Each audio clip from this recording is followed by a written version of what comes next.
us this morning to talk more about it, retired Army Major General William Enyart. Thanks for being here. Good to see you. How much strategic value does Bakhmut have at this point? Oh, really very little. The only strategic value is the fact that they're fighting over it. Frankly, it's not a major outpost for anyone, and it really is a very little strategic value. So my prediction is I think that the Ukrainians will in all likelihood withdraw in the next week or so. It would be senseless for the Ukrainians to have well-trained, highly motivated troops get surrounded and cut off. So, but we need to remember, too, this is at best a Pyrrhic victory for Russia. And the term Pyrrhic victory, of course, dates back to ancient Rome when the Greek king Pyrrhus defeated the Roman army, but he had so many losses that the Greeks couldn't replace him and wound up losing the war to the Romans. Is there any risk in Ukraine retreating from this city? Does it give anything away? Not other than maybe a propaganda victory, but it certainly is not any kind of major blow to the Ukrainians. They're not losing a provincial capital. They're not losing a major crossroads or major rail intersections or a major port. So in terms of its strategic value, it's very limited. What are you hearing about supplying troops on the front lines, some of the supply lines through Bakhmut and other cities? Well, that's where the Russians are pressing in on three sides and endangering those supply routes. And you can't fight a war without supplies. If you don't have beans and bullets, you're not going to be able to defend anywhere. Which is why the Ukrainians may withdraw in order to refit those troops and then use them for their spring offensive to drive a wedge through the Russian supply lines.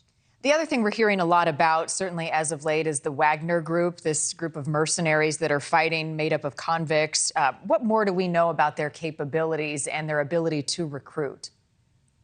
Well, the Wagner Group at this point, or did at any rate at one point, have about 50,000 troops on the front. So they're a large-sized force.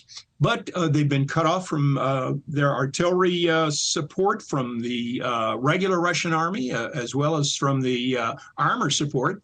They're really paying a butcher's price in blood to attempt to wear down the Ukrainian forces in and around Bakhmut. They have very little. It really consists of two different groups. The old Wagner Group, which was recruited from Russian veterans, military veterans, and the new Wagner Group, which is recruited from the prisons, and it's largely convicts with very little training and who are suffering terrific personnel losses as a result of those deficiencies. They also have very little to lose, if anything. Another major development, 2 Ukrainian pilots in the U.S. to determine fighter jet skills. Do you see this as a good sign that we may be closer to supplying jets?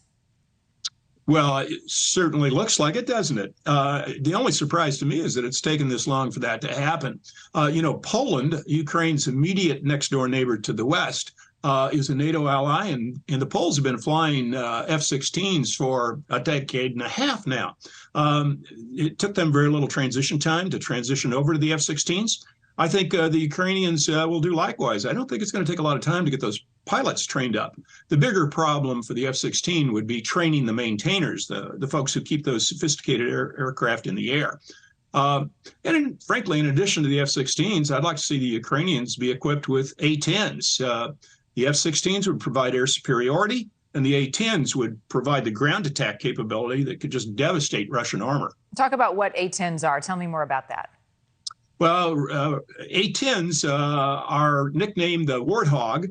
The Air Force is not a big fan of A-10s. They've been trying to get rid of them for years because they're not particularly glamorous. But I'll tell you, an infantryman loves an A-10. They're equipped with 20-millimeter cannons and anti-tank missiles. They're a very effective weapon. The Ukrainians had a couple of squadrons of those A-10s back last February, those stalled out Russian armor columns that you saw would have been absolutely devastated.